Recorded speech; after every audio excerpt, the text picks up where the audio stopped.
How we doing, folks? Your host Moose here on the Pitt Panthers Football Network as we welcome you to the 2020 season preview of Pitt Panthers football here. We're going to take a look at your Pitt Panthers. We'll also take a look at the ACC, and we'll look around the NCAA to take a preview of what could be in store for our 5th season of Pitt Panther football. I'm really excited to get things underway, and we're going to start things off with some storylines of what happened around the offseason. So number one, we did see some interesting player movement as far as guys that are going to make an impact this year and how they may do so. Number one, we have a ton of talented defensive ends this year. Ronnie Baker and Sean Wolfgang look slotted in to start. We've also got Mac McAlevey. We've got Malachi Bordeaux. We've got Jalen Hills, all who could play a part. Malachi Bordeaux is a bigger body. He's very good. Plays well at defensive end. Got his first couple career sacks last season. But he's going to be slotting and he's going to play right end. He's going to play left end. He's going to play defensive tackle even for us. He's our third string defensive tackle. He'll get some play there. He's looked very good in all those different packages, especially on times we need to rush the passer. Jason Jordan's been very good outside linebacker for us. Big leader. He's looked very good in camp, and I think he's going to have a big impact. We did have a couple of player number changes. Jacob Lachlan switches from 17 to 7. He'll more than likely be our starting free safety. Jalen Hills, one of our backup defensive ends, then changes his number. He didn't play last year, so he didn't really have a number. He changes to 17. And Sean Wolfgang, our star defensive end, will change his number to number 9. He'll share that with Jay Keys because they play on different sides of the ball. And finally, we announce our senior captains: quarterback Kenny Pickett, guard Cameron Porter, and linebacker Jason Jordan will be our captains. And speaking of Kenny, he's going to lead our offense that has 9 returning starters this season. It's going to be fantastic. I think very different from last season when our defense really led the way, and we had to rely on them in almost every game to hold us in it because we either couldn't get the ball moving because we had no running game, we just couldn't get in the end zone and end up kicking a bunch of field goals. You notice on a lot of red zone trips last year, we kicked a lot of field goals. We want to turn that around this season, and I think we'll have the offense to do it. A lot of cohesion in this unit because of all the returning starters. Kenny is a third-year starter. He's a senior, and I think he is poised for a very, very big season. He's got some great weapons at his disposal. Paul Lee's very quick, good in the slot and getting over the middle. Jay Keys is just an absolute animal, can do everything and anything. Benjamin Ogden, another big boy. He's 6'5" and has 94 speed, so I think he's going to be very good. And I like the look of KJ Walsh. He's got good speed, good size, and he's a very good route runner. I think he's going to make an impact. Plus, we have 4 returning starting linemen, plus a senior is the 5th starting lineman. So our line looks fantastic. Michael Collins, like we said, had an incredible offseason. He went from, like I said, I think 78 or 79 at the start of last season to now 89 to start this season. That's going to be gigantic to hopefully kickstart our running game, which if we can get a little bit of a rushing attack going this season, maybe get Sibley or London, one of them to be a 1,000-yard rusher, the other one for 500 plus, I think we'll be in great shape to really be much better at moving the football this particular season. In 2020, the one area we will have more of a question mark with, which was completely the opposite of last season, is our defense. Only 3 returning starters, and who you would say the third one is either Jenkins or Artis Scott, depending on if you say we play the 4-3 or the nickel more often. But the defense is going to have a lot of question marks. We all know how good Sean Wolfgang is. 33 sacks in his career, 14 last season, 16 the year before, 3 as a freshman. He's going for the Pitt record, which is 49, as well as the NCAA record, which is interestingly enough lower because sacks weren't an official stat until 2000. So we'll see the chasing history counter as we go through the season this year. But we got Darren Toth, very good defensive tackle, finally getting a full run out of playing time. Our linebackers are very, very good. Barry Jenkins, Jason Jordan, 3-year starters on the outside. Chase Pine assumes the starting duties in the middle, but he's very good as well. I like him a lot. Artis Scott is spectacular as a corner. I think he's going to be very good. We know how fast he is and how good he's going to be. But the rest of our secondary is a big question mark. Jacob Lachlan played good in spot duty when he would come in. Remember that big interception he had against Ohio State. Avery Heller, same thing. He played good when he got limited playing time, but he's only a sophomore and we haven't seen that much of him. Damian Vector is going to be starting as a true freshman, and the backups at corner are Scott Whaley and Tyquan Sutton. also true freshmen. So a lot of youngsters that are going to need to grow up very fast if we expect our defense to put in a good shift and have a great performance this year. And finally, special teams, no question marks with our kicker and punter. Jay Bump and Eric Fox have been very good, very consistent for us. Jay Bump might be the best kicker in Pitt history in terms of accuracy and consistency, but the big question marks are going to be in the return game. We did nothing in the return game last year, so I've decided Kaiser Artis-Scott, he's going to be our starting kick returner. He didn't do great as a punt returner for us 2 years ago, but he's the fastest guy on our team, and I think that has to count for something. So we're hoping that we can get some good growth out of Artis-Scott in the return game. So that's a look at our team for this year. Now we're going to take a look at guys who could potentially be joining the Panthers in the future. So the first thing we had to do is I reassign my coaching tree every year, because the way I do it is for every win that we have in the season prior, I give myself 2 coaching upgrades. So, for example, we won 11 games last year, so I get to use 22 points. And so this is how I divvied them out going into the season. I divvied out all 22 upgrades here. I think I may have been, I did do them in this particular section here. So hopefully that'll play a role in helping us bring in some top-notch recruits for this particular season. We also got to choose an extra pipeline state. You can see Florida, Ohio, Pennsylvania, and New Jersey are our typical pipelines. Texas is one right now, but we're probably going to lose that. And I decided to add Maryland in as our extra pipeline state. Now, if we look at our needs for what we're going to need to do on the recruiting front this year, quarterback we'll need. Kenny's a senior, and we have 2 sophomores coming up. AC Reese is really the only one that's going to be able to play, so we'll need to bring in at least 1 quarterback this year. We also need a fullback. Our only fullback is graduating this year, and we'll need linebackers. We have 4 linebackers graduating of our 9, including 3 starters, guys who are going to be starters this year, so we'll need linebackers out the wazoo, so we're going to make those absolute priorities in recruiting. So the way I like to recruit this year, and when I was picking out these targets, I went for need like 90% of the time. So you can see there's a middle linebacker, there's an outside linebacker there's a quarterback, as far as guys that were big targets for me. We're also losing a couple linemen, so I went for those. We don't have, all of our tight ends are like the same year, so I thought it would be a good idea to look for a tight end.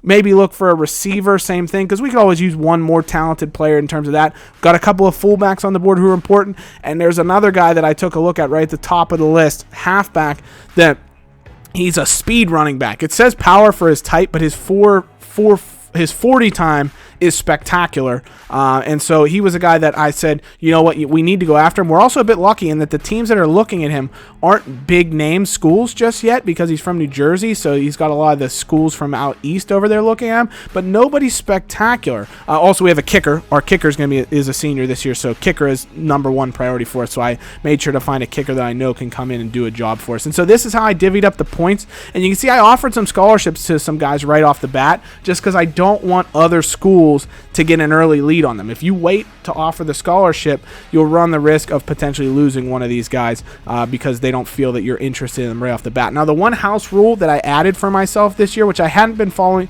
I'd been following it kind of before, but my rule is I'm only allowed to sign as many players as I have people leaving the team. So that means for this class right here, we have 12 seniors plus 1 empty slot on the roster. We can sign 13 guys. But my rule this year is going to be I can only give out 13 scholarships at one time. So if I have 13 scholarships offered out, I cannot offer a 14th scholarship until one of the original 13 guys commits somewhere else. Okay? So once we start losing guys, then we can start trying to get different guys offers and things like that. It just helps it make it so that I can't pull in a top-notch, ridiculous recruiting class very easily by offering 20 guys and taking the top, 10 or 13, that decide to sign on. So that's the way I kind of looked at it. I also made a house rule that even though I can offer up to 700 points on any prospect, I'm only going to limit myself to being able to do it to 1 prospect. All the other prospects, at most I can offer them is 600 points in a given week. But only 1 prospect, whoever my primary focus is, can get 700, and you saw that was Davion Reynolds. So I'm really, I think it was Reynolds was the last name. But yeah, so that's who I'm really intrigued at and trying to bring in as that halfback from New Jersey. Now we take a look at the preseason rankings. Of course, look for your favorite school as we go through and see. We're currently ranked at, I believe it was 9th in the preseason poll, just behind Penn State. NC State was the only ACC team ahead of us. LSU was number 1.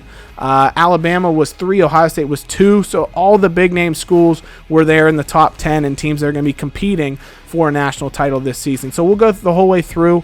Some of the teams we will play are a little bit further down in our non-conference schedule. Maryland was down there pretty far. You can see at 89. We're also going to be taking on Marshall, who I think was like 68, 69, somewhere in that realm. And then UConn is just horrific. I think they're 119 or something, just really, really bad. They're coming off a 2-10 season last year. So that's going to be a nice warm-up game for us. It'll be fun to take on our old Big East cohort in this particular matchup. Heisman Watch, interestingly enough, there's 5 halfbacks on the Heisman Watch, which halfbacks don't usually win the Heisman. Quarterbacks typically seem to come away with it, but Malapai of USC, Stephen Davis of Auburn, Nick Jones of Michigan, Hammonds of Army in their option, and Rico Dowdell of South Carolina are on the Heisman Watch. We'll see if they're there when the season ends. Some other big moves around the country. Probably the one name that you'll really recognize right off the bat is De'Aaron King, also Kyle Trask of Florida. These are guys that move schools in this offseason. Remember, I like to keep things fresh, keep things interesting here. And so senior grad transfers, guys that are seniors or redshirt seniors that have graduated early and want to transfer schools, they have that opportunity. De'Aaron King goes to Alabama, which is going to make them very formidable this season. Otherwise, they would have been starting a freshman quarterback. Kyle Trask also went to UAB. He's going to try and help them replicate the success that they had last season. We take a look around the country at the projected All-Americans. Sean Wolfgang, first team All-NCAA at left end. Kaiser Artis-Scott, first team at cornerback. Jay Bump, first team kicker. So he might be on the verge of finally breaking through and getting that Groza Award. Dorian Thompson-Robinson from UCLA is second team quarterback. I saw, I think it was Isaac Lepke was the quarterback for Wyoming, was first team All-NCAA quarterback. Interesting choice there. All ACC first team projections. Kenny Pickett, first team projected quarterback. We would love to see that come true because that would mean we'd be having a fantastic season. Wolfgang, of course, at end. Artis-Scott at cornerback. And then Jay Bump, of course, at kicker. We do have a few second team guys as well. Jay Keys projected second team All ACC receiver. I could see him being All NCAA if he plays the way he did last season. He's going to be our primary target this year. Jason Jordan as well. I said he's en route to a big season. And Eric Fox at punter as well, potentially All ACC. We are projected to win the ACC Coastal. Miami is second. I found these projections a little bit interesting because I think the best teams in our division besides us, or even better than us on just talent on paper, are Miami and North Carolina. But North Carolina is projected down there in fifth, so interesting to see how they'll play this year. Projected to win the Atlantic is NC State, who's very, very good. I think it's going to come down to NC State, Clemson, and Florida State. Maybe Louisville is a dark horse candidate to rebound from their tough season last year. Wake is going to have a tough season. I think they lost a lot of talent. Kendall Hinton is gone. Their running backs are gone, so it's going to be tough sledding for them this year. We look around the country at the other teams projected to win their conferences. Texas projected, Ohio State, they won their respective conferences last year. Houston's projected to win the American. Rice is projected to win Conference USA as they return a good amount of talent. They're a considerable way better than a lot of the teams in Conference USA. Ohio and Western Michigan pretty much head and shoulders above everybody in the MAC, so they'll probably meet again. Mountain West, Boise State is the favorite. They have the most talent in the conference there. They're looking to repeat as they did last year. UCLA, USC, Oregon, Stanford, Washington. I think any of those teams could be in it in the Pac-12, but UCLA is the favorite right now. LSU, Bama, Auburn, Florida, Georgia. Again, so much talent in the top half of the SEC. I think a dark horse, again, Ole Miss. They're projected fifth in their division in the SEC, 99 overall. So I think they could be absolutely fantastic this year if they can just get things figured out. We'll also take a projected look at the championship contenders. I love just looking at this stuff to see how the nation is shaking out year over year and how it's projected to shake out year over year. So you can see right now, Ball State's projected to be the worst team in college football this year. LSU projected to be the best, and they're actually projected to be the best team in college football for the next 4 years, which is absolutely ridiculous. Imagine if they won the next 4 titles yet again. But you like seeing how it moves around. Of course, Notre Dame's projected to have a good come up, as is Florida State. Middle of the pack this year, but then the years after that, they're projected to have a big rise.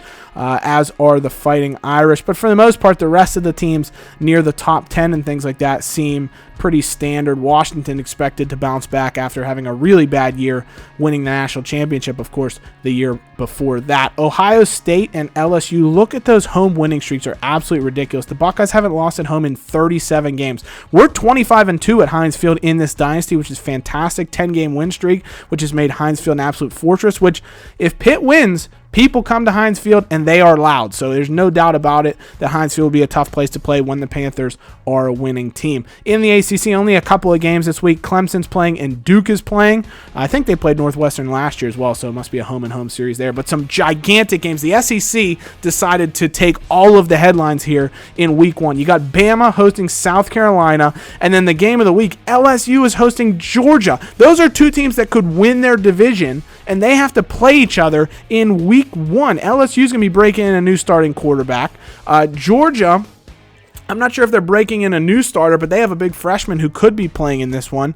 So it's going to be absolutely mayhem seeing those two teams play each other. Rice, who we know loves to play big teams. They went to Florida and beat Florida at the Swamp last year. Now they have Stanford coming down to Rice. That should be a fantastic game and a good first test for the Owls. Ohio State facing Arkansas in one of the Cowboy Kickoff Classics or the Texas Classic or one of those different matchups.